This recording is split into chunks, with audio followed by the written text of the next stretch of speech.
Dr. Pragya, we welcome you to Emefule, but we must ask you to respect our custom. Your friendship with Chike is getting too far.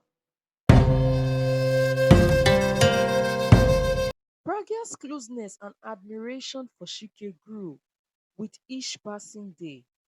She had learned so much about the herbs from him, yet there was something deeper that drew her to him, something she could not quite understand. Despite his deafness, Chike had a calm, assuring presence. But there was one question that has been troubling her heart. Why doesn't Chike ever speak? One afternoon, while they sat beneath the shade of a large tree after a day of gathering herbs, Pragya could not hold back her curiosity any longer.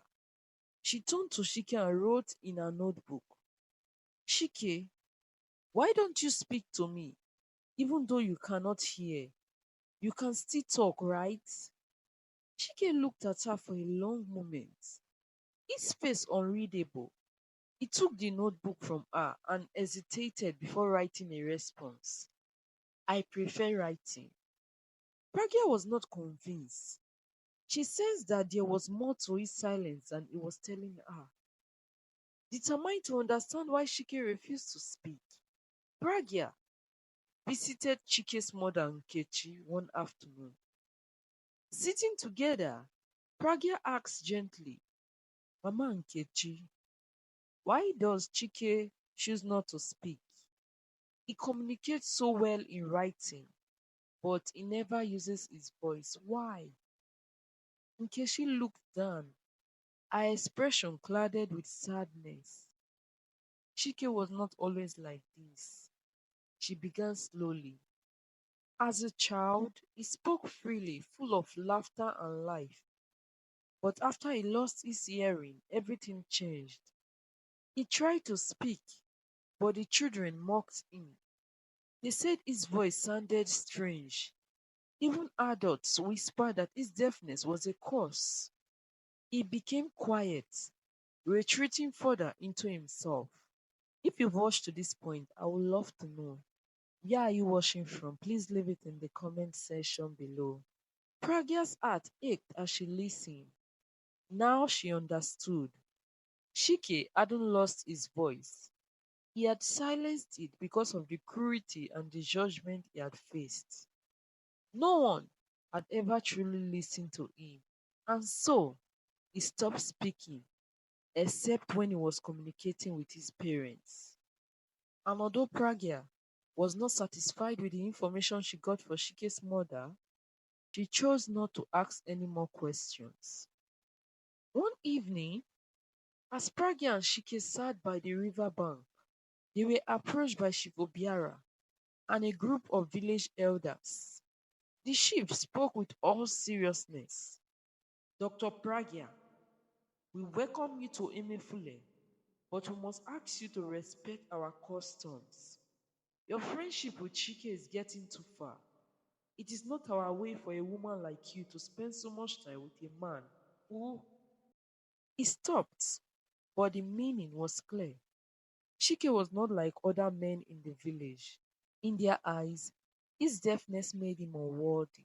Pragya felt anger rise in her throat, but before she could respond, Chike stood in front of her. His face was tense, but he motioned for her to remain calm. She could see the pain in his eyes. He was used to this kind of treatment.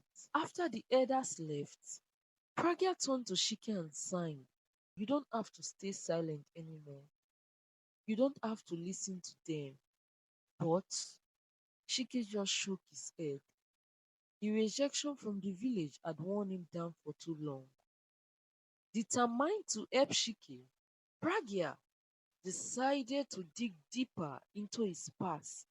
While sorting through old records at the local clinic, she stumbled upon something that left her shocked. A medical report from when Chike was a boy. It revealed that Chike's hearing loss had not just been caused by illnesses, but by the treatment he received as a young boy. The report noted Patient's hearing damaged likely exhibited by an incorrect herbal dose. Further investigation required. Pragya's heart raced as she realized what this meant. Chike's deafness was not purely as a result of his illness, but was partly caused by a medical mistake, and no one had ever told him. Immediately, Pragya rushed to Chike's house. When she found him, she hesitated, unsure how to deliver such devastating news. Finally, she wrote in a piece of paper, Chike, your hearing loss was not just from your illness. The herb used to treat you made it worse. Chike read the words slowly, his expression changing from confusion to shock. He stared at the paper, then at Pragya, as if trying to comprehend what he had just learned. His hands shook as he staggered back. Did they know? My parents. Pragya nodded. I'm so sorry. I found the records. But I have also met with your parents. They never meant to hide it from you. They were just so scared of hurting you. Chike, Chike. All Pragya was saying with her gesture no longer matters because Chike walked out on her, his face a mixture of anger and betrayal. All his life he had believed his condition was fate, something beyond anyone's control. Now he realized that part of his suffering had been caused by those who were supposed to care for him. Chike did not speak for days.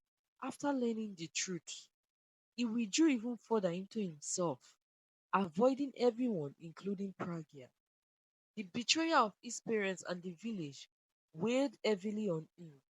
He had spent his life in silence, believing he was cursed, when all along it was a mistake that no one has ever bothered to explain to him. Pragya watched helplessly as Chike struggled with his emotions. She wanted to help, but she knew this was something Chike had to face on his own. He needed time to process the truth and decide what to do next. One evening, Chike came to Pragya's home. His face was tired, but there was a new resolve in his eyes. Without writing a single word, he opened his mouth and spoke. I am not cursed. His voice was rough, strained from years of disuse, but it was strong. Pragya's eyes widened in surprise. This was the first time she had heard his voice, and though it was unfamiliar, it was filled with emotion. I have been silent for too long, he continued. His words slow but deliberate. I let them make me believe I was broken, but I am not. Tears filled Pragya's eyes as she watched Shike reclaim his voice, both literally and figuratively. He had spent years living in silence, not just because he could not hear, but because no one had ever listened. Now he was ready to take control of his own story.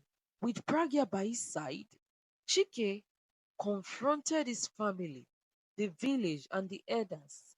He told them what he had learned about his hearing loss. And for the first time, he did not care about what anyone has to say to him. He had lived in isolation for too long, but now he had found his voice again. The village was surprised by the revelation, and for the first time, they saw Shike not as a man to be pitied, but as a man of strength and great courage. The elders, too, were forced to reconsider their stance. Shike had proven that his word was not tied to his ability to hear. It was tied to the person he has always been, hidden beneath years of silence. As Shike stood tall, reclaiming his voice and pride, Chief Obiara remained silent, his face boiling with rage. He has been the most vocal against Shike's friendship with Pragya and has always viewed Shike as unworthy. Now, with the entire village watching, His power was slipping away. Siddharth had heard what happened to Shiki as a young boy, and he could not help but narrow at the possibility that Shiki can hear again. He told Pragya about his thoughts, and Pragya promised to discuss it with Chike. That night, Pragya and Shike celebrated quietly at the river bank, away from the village watchful eyes. Chike's newfound courage filled the air between them, but as they prepared to leave, a figure emerged from the shadows. Chike, you think you have won, right? You think you have won, right? You guys will never be together. Said the shadow before disappearing into the night. Do you know who the shadow is? If yes, let me know in the comment section. And thank you so much for watching. If you haven't subscribed yet, please click on the subscribe button now because subscription is absolutely free. And for my returning subscribers, thank you so much for coming back. See you in part 3. Bye.